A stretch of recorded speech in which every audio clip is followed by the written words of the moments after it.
Thank you for purchasing an Atlantic Channel Lock 1 above-ground oval pool. Before beginning the installation process, please read the entire instruction manual and watch this video. It contains important information that's critical to completing a successful installation. Do not attempt to install it on concrete, asphalt, sand, gravel, peat moss, wood, or chemically treated soil.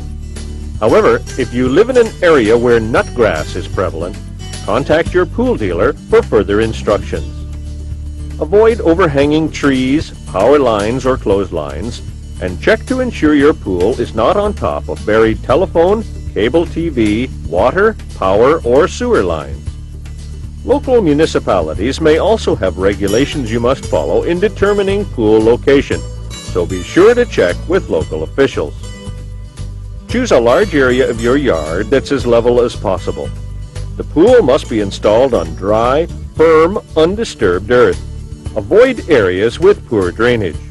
You'll need these tools and equipment: a flat shovel or spade, a sturdy garden rake, several long metal spikes or eaves trough nails, a hammer or mallet, 3 2x2 stakes about 6 inches or 15 centimeters long, a ball of sturdy cord or twine, a 4-foot carpenter's level, 2 tape measures at least 15 feet or 5 meters long, a can of spray paint with a vertical nozzle, a roll of duct tape, a 7/16" socket or box wrench, a number 3 Phillips screwdriver or power drill with a Phillips bit, a surveyor's transit, and a length of straight 2x4.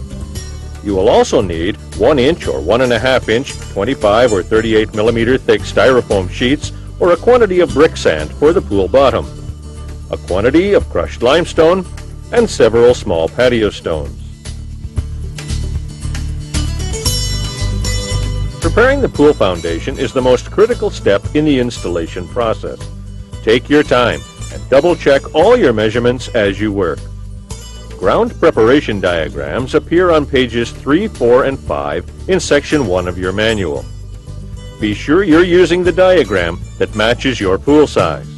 We'll be installing a 15 by 30 foot oval. Generally, you'll be placing the pool parallel to another structure, like a house or a deck. Measure out from this structure a distance of at least dimension W of your drawing, in our case 129 inches or 328 centimeters. Using 2 metal pegs and a length of string longer than your pool, mark out the center line of your pool. Determine the position of one end of your pool and measure back from that spot along the string a distance equal to dimension S on your drawing. In our case, that's 102 inches or 259 centimeters. Place a metal peg in the ground at this point. Now measure from that peg the distance P in your drawing. That's 180 inches or 457 centimeters for our pool. Place another stake into the ground at this point. Tie one end of a piece of string around your paint can. Now measure the string from the nozzle of the can, the length found in the chart on page 6 of step 1 in your instruction guide. For our pool, it's 102 inches or 259 centimeters. Tie the string to one of the metal pegs at this length. Keeping the string taut, paint a semicircle on the ground. Now move the string to the second peg and repeat this process. Join the 2 semicircles with a straight line at their outside edges to form an oval. You can use pegs and string to mark this line and to use as a guide as you spray paint. This oval marks the approximate location of your pool. Evaluate this location now and make any adjustments to ensure the pool is in the exact location you desire. Measure to the exact center between the 2 pegs on the center line. In our case, that's 90 inches or 229 centimeters. Drive a 2x2 stake into the ground at this point, close to the top of the soil. Make a pencil-marked X on the top of the stake from corner to corner to mark the exact center of the stake. Replace the 2 metal pegs with wooden stakes, driving them about the same depth into the ground. Measure out from one of the 2 outside stakes a distance equal to dimension W on your layout drawing, which in our case is 129 inches or 328 centimeters. mark this spot with a metal peg. Do the same from the other outside stake and join these pegs with a string. Using the string as a guide, spray paint along this horizontal line and join the ends with the painted circle. Repeat this process on the other side of the pool. This marks out the entire excavation area of your pool. You must remove all the sod and vegetation from this area. A sod cutter, which can be rented from your local equipment rental store, makes this task much easier. Be careful not to dislodge the 3 wooden stakes. Now check the area and remove any stones, roots, or sticks. This entire area now must be made level to within 1 inch or 25 millimeters end to end. We're using a surveyor's transit for this job, but there is an alternative method. Select a straight 2x4 of the correct length as determined in the chart on page 7 of section 1, which in our case is 102 inches or 259 centimeters. Nail a 3 to 4 inch nail into the bottom edge of the 2x4 at one end and cut off the nail head. Place a 4-foot carpenter's level on the edge of this 2x4 and hold it in place with duct tape. Drill a small hole in the center of each stake, just large enough to accept the cut-off nail. Determine the spot of lowest elevation of the pool area and drive the stake closest to that low area down until it's flush with the ground. Insert the nail from the 2x4 into the stake. Place the other end of the 2x4 on the lowest spot and check the level. Now remove soil from beneath the 2x4 and drive the stake into the ground until you get a level reading. Now place the end of the 2x4 on the next stake. Adjust this stake and remove soil from beneath the 2x4 until again you have a level reading. Move the nail to the next stake. Place the 2x4 on the remaining stake and adjust that stake or remove soil from beneath the 2x4 until you have a level reading. With all your stakes at the same depth, it's time to level the rest of the earth. Place the nail in the 2x4 in any of the stakes. Swing the board around in a circle, scraping away the soil as you do, until there is a level reading. Remember, you must remove soil from higher areas, not add soil to lower areas. You can fill in small ruts or stone holes, tamping the area down firmly, but you cannot build up low areas because this will create an unsafe foundation.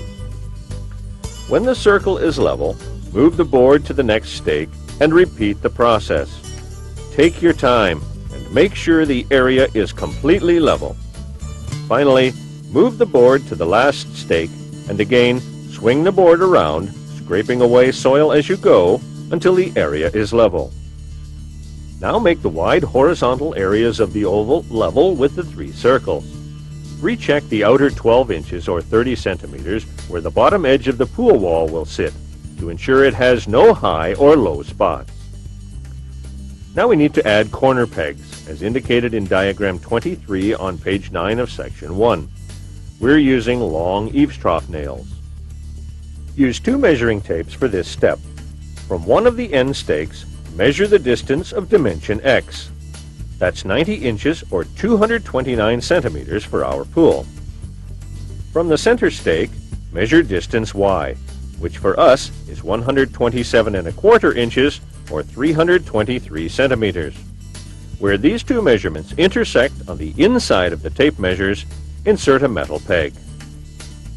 Repeat this process from the other end stake, and then again on the other side of the pool, until you have the 4 corner pegs D, E, F, and G located. Again, measure from one end stake the distance W, which in our case is 129 inches or 328 centimeters. Then measure out from the center stake distance Z, for us 157 1/4 inches or 399 centimeters.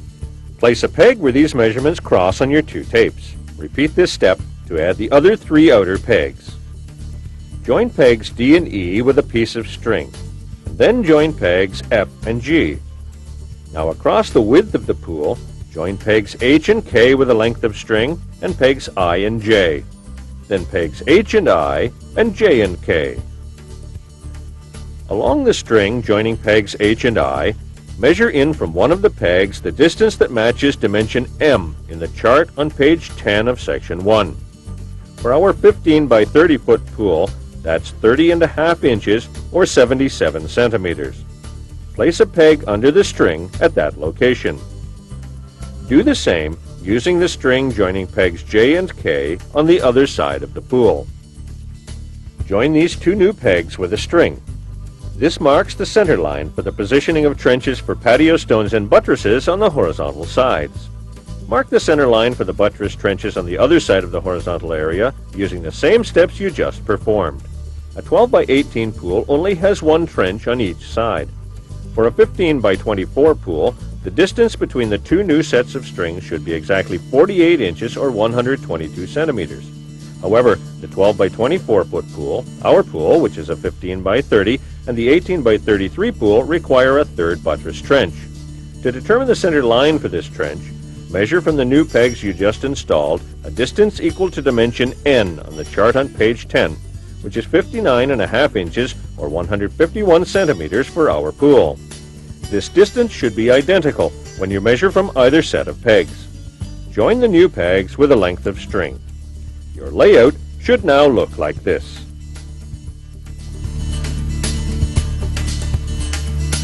Mark the center line of the trenches with spray paint by spraying along the strings. Now it's time to mark out an area for excavation of the trenches. Along the string joining pegs D and E and F and G, measure back towards the center of the pool 21 inches or 53 centimeters. Mark a line in the soil 2 inches or 5 centimeters on both sides of the string. Measure 17 inches or 44 centimeters to the outside of the pool and mark the earth 2 inches or 5 centimeters on both sides of the string. With your 2x4 as a guide, mark lines in the soil to join these two marks. Mark out an area for positioning patio stones under each buttress. Where you have marked the end of the buttress trench on the outside of the pool, measure 10 inches or 25 centimeters on both sides of the string on the center line and mark the soil. Measure out an additional 20 inches, 51 centimeters, and mark the soil again. Join these marks to complete a 20-inch, 51 centimeter square. The marks for your excavation should look like this. Repeat these steps to mark out all the remaining buttress trenches. Now let's excavate the trenches. Temporarily remove any of the strings that are in the way. Using a flat spade and being careful not to disturb the soil around the edges, dig out the long, narrow part of the trench to a depth of 3 inches or 8 centimeters. Excavate the area where the patio stones go to a depth of 5 inches or 13 centimeters. Spread a layer of crushed limestone in the square part of the trench. Dampen the crushed stone lightly with water and tamp down firmly to a depth of 1 inch or 25 millimeters. Fashion a simple tamper by nailing a small piece of 2x4 to a 2x2 or 2x4 handle. Place a 2-inch thick 12-inch square or 5 centimeter thick 30 centimeter square patio stone onto the crushed limestone pad. Replace the strings joining pegs D and E and F and G. Measure back from these strings exactly 21 inches or 53 centimeters and align the front edge of the patio stone at this mark. Ensure the patio stone is level and properly positioned in the trench. Add another layer of crushed limestone to the long, narrow part of the trench and the area around the patio stone. Dampen it slightly with water, then tamp down firmly. The top of this limestone layer should be level with the top of each patio stone. Complete this foundation work for all the other buttress trenches. Now we'll assemble the buttress base channels. Place 2 buttress base channels back to back, ensuring you match the center holes on each channel. Secure the end closest to the center hole with a bolt and nut. Place a supporting bracket into each side of the channel at the other end and secure them with a bolt and nut. 2 reinforcing brackets are used in the middle of the channel. These brackets are marked with an arrow, which must point away from the supporting brackets, and these are secured using 2 bolts and nuts. Tighten all the bolts with a 7/16 inch socket or wrench. Assemble the other base channels in the same manner. Replace all the strings you have previously removed. Take one assembled base channel and place it under the strings into one of the buttress trenches. The end with the support brackets should sit on the patio stone 2 inches or 5 centimeters from the back of the stone. The other end should be 17 inches or 43 centimeters away from the string joining pegs D and E or F and G. The center of the channel should line up with the string marking the center of each trench, while the top of the channel should be exactly level with all the surrounding soil. If it's not, then remove the base channel and adjust the depth of the limestone pad and patio stone. Repeat this process with each of the buttress trenches to ensure they all have a properly prepared foundation. Now let's complete the buttress assembly. Locate a diagonal bracket. Fasten this diagonal bracket to the end of the base channel over the supporting bracket using 4 bolts and nuts. Tighten securely. Make sure the angle of this bracket faces the correct direction as shown. The diagonal bracket marks the top of the channel and the end which goes to the outside of the pool. The vertical support brackets are supplied joined together in left and right hand pairs.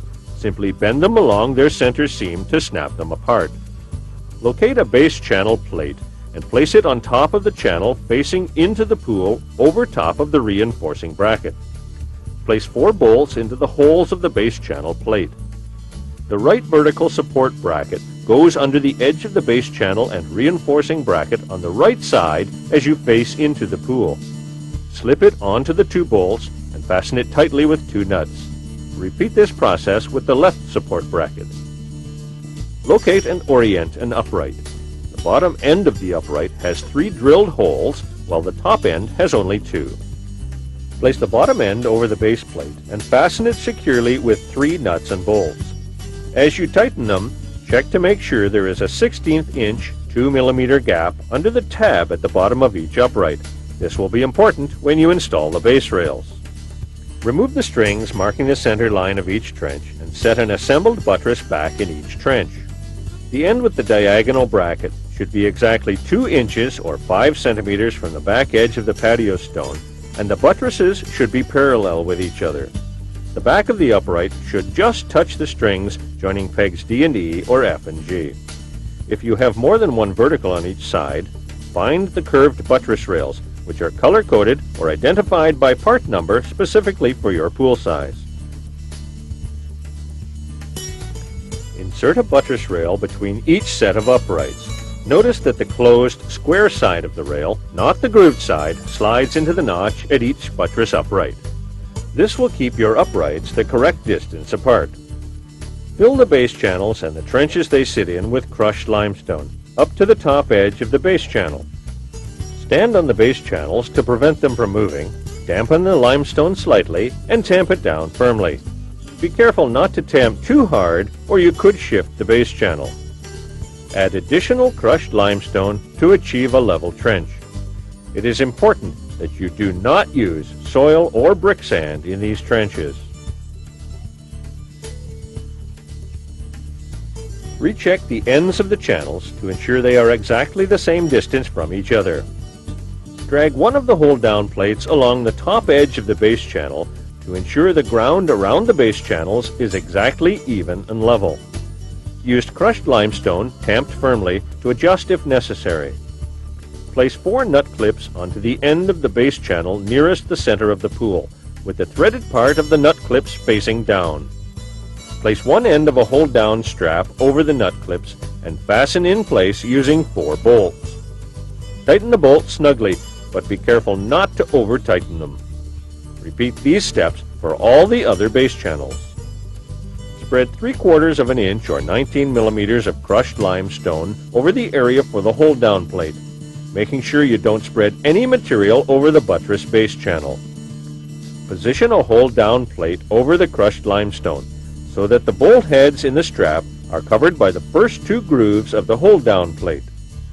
Applying downward pressure on the hold-down plate, shift the plate back and forth until it rests tightly against the top of the buttress base channel. Check to see that the outside ends of the hold-down plate are completely filled with crushed limestone, and fill any voids you see. Filling these voids will prevent low spots forming around the hold-down plates when the pool is filled with water. Fasten the plate to the base channel by lining up the holes and using 2 self-tapping screws. If your pool, like ours, has 3 buttresses, you'll have to remove the middle stake and fill the hole with compacted material. Leave the 2 end stakes for the time being. Join the straps you've installed with additional straps to join the 2 sides of the pool. Put the bolt heads through the top of the straps and the nuts underneath. Cover all the bolt heads in the straps and hold down plates with strips of duct tape.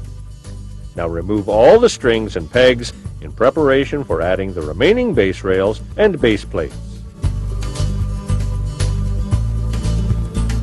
From your hardware kit, locate the base plates, transition rails, and end rails.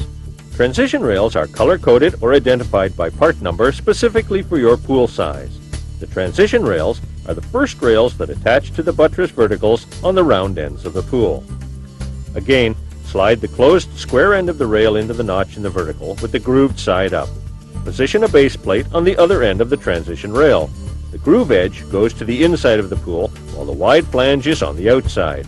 To keep the rails from slipping out of the base plate, bend the first 1/8 of an inch or 3 millimeters of the base rail lip outward. Insert another base rail into the base plate, leaving a 1/2 inch or 13 millimeter gap between the base rails. A good idea is to cut several small pieces of wood about 3/8 inch or 10 millimeters square into small pieces and place these small blocks between the rails to maintain this spacing. Continue adding base plates and rails until the entire base is installed. Measure the distance from the wooden stakes to the base plates. The base of each base plate should be the same distance from these stakes and match dimension R from your ground preparation drawing. In our case, that's 90 inches or 229 centimeters. Once you have adjusted the base in this way, mark a 12-inch or 30 centimeter square area on the soil beneath each base plate. Now remove the assembled base by detaching it from the buttress uprights and set it aside.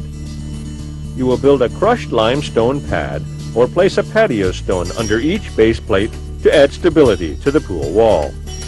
Dig out the area you have marked under each base plate to a depth of 2 inches or 5 centimeters.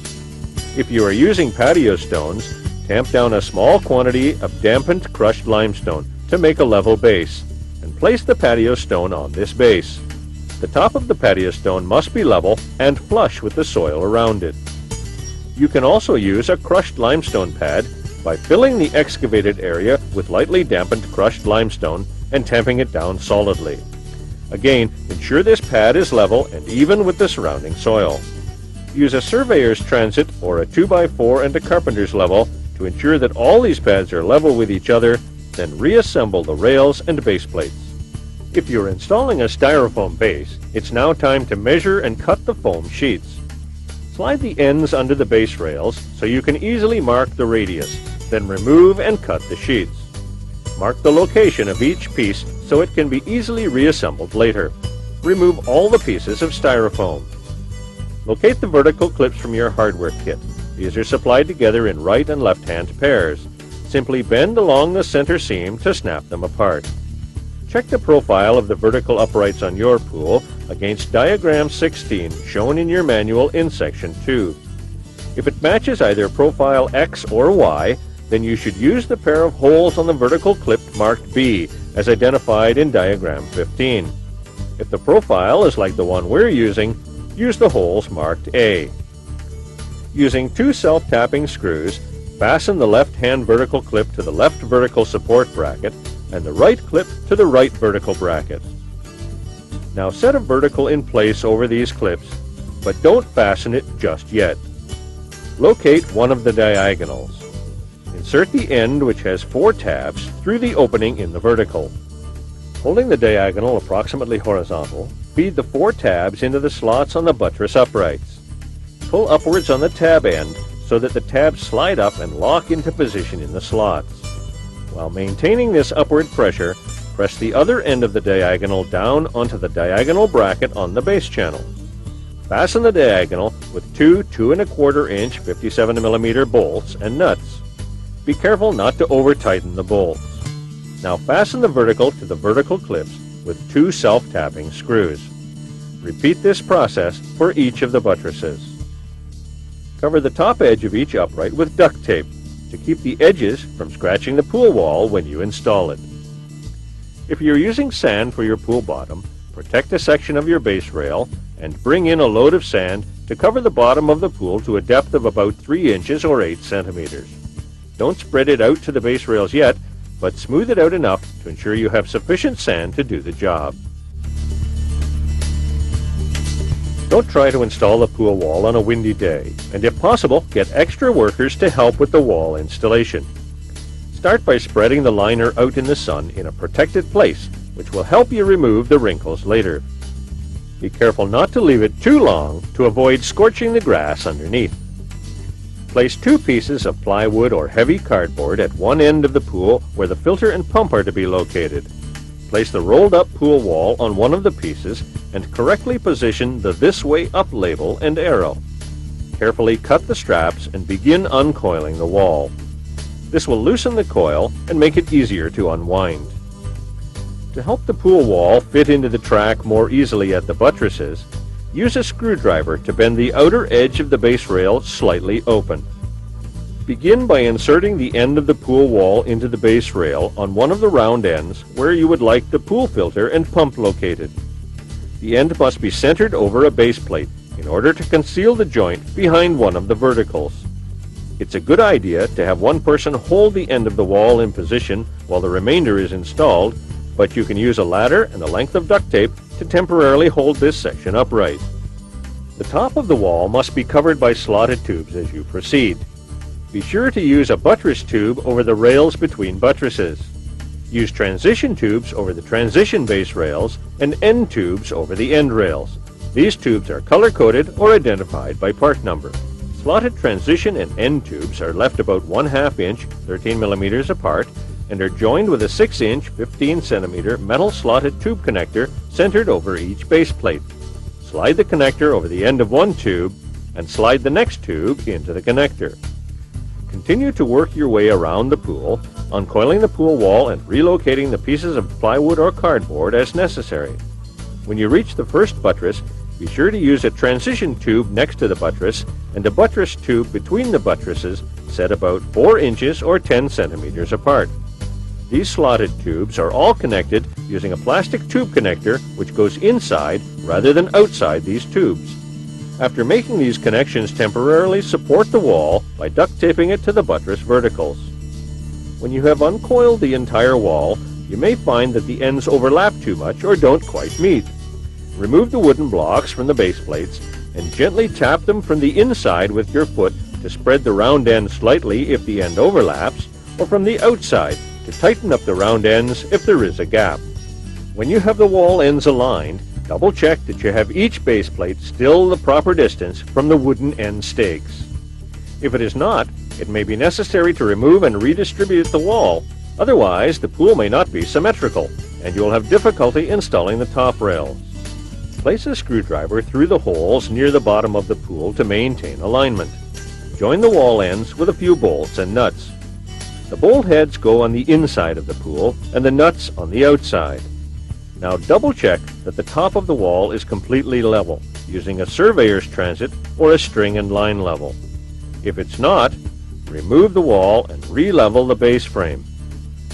Add the remaining bolts and tighten them securely, being careful not to strip the bolt heads, which could leave a metal burr and damage your liner. Cover the bolt heads with duct tape. Then secure the tube connectors to the slotted tubes with pieces of duct tape, making sure you maintain a 1/2 inch, 13 millimeter gap between the slotted tubes. Remove the wooden stakes and fill the holes they leave, tamping the area down firmly. You can now reinstall the styrofoam pieces you have prepared for the base, covering all the seams with duct tape. If you are using a sand bottom, rake out the sand to a uniform depth right up to the base rails and smooth it out as evenly as possible. Whether you're using sand or styrofoam, it's necessary to construct a cove with brick sand about 8 inches 20 centimeters wide and 6 inches 15 centimeters high up against the pool wall. This gently rounded cove is an important part of the pool structure and is critical to preventing liner failure. Along the sides of the pool, where the buttress makes the wall scallop slightly, the cove will be a little narrower and shorter to maintain the horizontal line of the pool bottom. Prepare the liner by stretching it out fully smooth side down. Fold the liner up along the horizontal length, working from both sides to the middle. Carry the folded liner to the pool and position it in the center. Drape the liner over the wall and temporarily hold it in place by attaching a few inches of the flexible coping. Working your way around the pool, keep draping the liner over the wall, letting it hang slack. Once the liner is draped over the entire wall, adjust its position by gently tapping on the liner with a soft bristled broom just above the cove until the seams are evenly positioned around the pool, and fasten it in place with the flexible coping. Locate a vertical column, and making sure you remove the wooden spacers in the base rail, place it over the small tabs on the base plate. Fasten it to the column using 2 self-tapping screws. Roll up any excess liner on the outside of the pool inward, and carefully tuck it over the top cutout of each vertical. Tape it in place between verticals near the top edge of the pool. Do not cut off any of the excess liner. Hook a top plate over the edge of the pool wall and lower it onto the top of the vertical column, with the tabs of the top plate on the outside of the column. Use a level or follow the ridges of the pool wall to ensure the columns are perpendicular. Fasten the vertical to the top plate. At the buttress verticals, remove the duct tape holding the wall in place and install a top plate. Once all the top plates are positioned, you can add top rails. Start with the side rails, which go between the buttress verticals. These rails have square cut ends. Notice that the top plates have a series of holes marked A, B, and C. Fasten the side rails to the top plate through the holes marked A with 2 self-tapping screws, but leave the screws loose for the moment. There are 4 transition rails which go between a buttress vertical and a regular vertical. These are a slightly different shape from the other rails and are marked with a colored dot underneath. Place the end of a transition rail over the top plate on one of the outside buttresses. Fasten the transition rail to the top plate of the buttress with self-tapping screws through the holes marked B. Again, do not tighten the screws completely. Only the end of transition rails which fasten to the buttress uprights use these holes. All other side and end rails are fastened through the holes marked A. If your top plates look like this, just fasten each rail in the 2 holes provided. After you have all the top rails in place, go ahead and tighten all the screws securely. Now follow the directions that come with your top connectors to assemble and install them over the verticals. Complete the filling of your pool and installation of the pump and filter using the instructions that come with them. As an important safety measure, apply the 4 no diving, no jumping labels that have been supplied with your kit to the top rails. Spread them evenly around the pool. Post the vinyl safety sign that has also been supplied so that it is visible at the point of entry of your pool. Congratulations on your successful installation of an Atlantic Channel Lock 1 above ground pool.